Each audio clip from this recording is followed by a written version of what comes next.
আলোকিত শালগ্রাম পাঠশালা। আসসালামু আলাইকুম। শিক্ষাই জাতির মেরুদণ্ড, আর সেই মেরুদণ্ডকে শক্তিশালী করতেই কাজ করছে আলোকিত শালগ্রাম পাঠশালা। এখানে শুধু পাঠ্যপুস্তক নয়, শেখানো হয় মানবিকতা, নৈতিকতা আর নিজের পায়ে দাঁড়ানোর স্বপ্ন। প্রতিদিন শিশুদের মুখে হাসি ফোটে, জ্বলে ওঠে একটি আলোকিত ভবিষ্যতের আশার আলো। আসুন আমরা সবাই মিলে গড়ে তুলি শিক্ষিত ও সচেতন আগামী প্রজন্ম। আলোকিত শালগ্রাম পাঠশালা, জ্ঞানের আলোয় বদলে যাক পৃথিবী, বদলে যাক পুরো দেশ। আমি এখন কথা বলছি আলোকিত শালগ্রাম পাঠশালার প্রতিষ্ঠাতা পরিচালকের সঙ্গে। আসসালামু আলাইকুম। ওয়ালাইকুম সালাম। ভাইয়া কেমন আছেন? আলহামদুলিল্লাহ ভালো। আপনি আপনার পরিচয় দিয়ে আমার অডিয়েন্সকে আপনার পরিচয়টা জানিয়ে দিবেন একটু প্লিজ। জি, আমি সাখাওয়াত হোসেন, আলোকিত শালগ্রাম পাঠশালার প্রতিষ্ঠাতা। আদর্শ মানুষ গড়ার লক্ষ্য নিয়ে আমার এই প্রতিষ্ঠানের যাত্রা শুরু।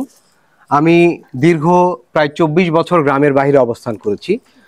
তো গ্রামে ফেরার পরে আমার পরিকল্পনা ছিল যে এই গ্রামের বর্তমান যারা প্রজন্ম আছে তাদেরকে আদর্শ মানুষ হিসেবে গড়ে তোলা, এইরকম একটা লক্ষ্য নিয়ে আমি আমার এই প্রতিষ্ঠানের যাত্রা শুরু করেছি।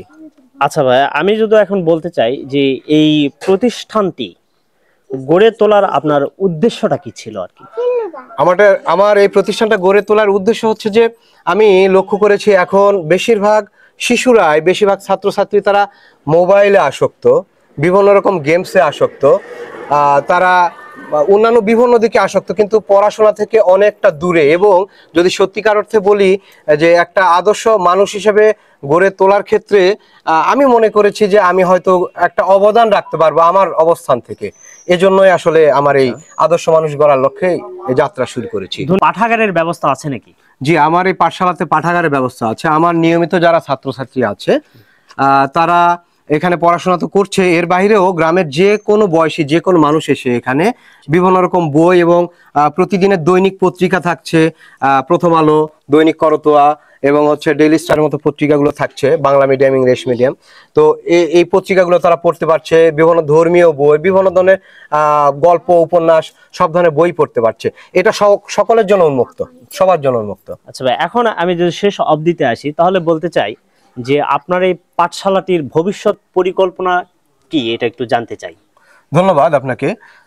এই মুহূর্তে আমি এটা কোচিং হিসাবে পরিচালিত করলেও খুব অতি শীঘ্র আমরা এটা একটা আদর্শ শিক্ষা প্রতিষ্ঠানের দিকে আমরা এগিয়ে যাচ্ছি। তো আমরা এই আদর্শ শিক্ষা প্রতিষ্ঠানের দিকে যে এগিয়ে যাচ্ছি, এর ধারাবাহিকতায় আমাদের পালকে অনেক কিছুই সংযুক্ত হবে। আমাদের এই অভিজ্ঞতার পালক অনেক কি বলা যায়, সমৃদ্ধ হবে।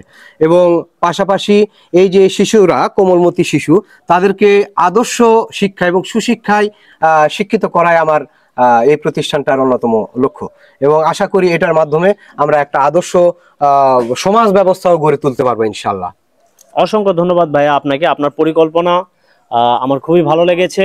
উত্তরোত্তর সফলতা কামনা করছি আপনার এই। আপনাকেও অসংখ্য ধন্যবাদ। আপনারা কষ্ট করে আসছেন। থ্যাংক ইউ ভাই, থ্যাংক ইউ। আসসালামু আলাইকুম।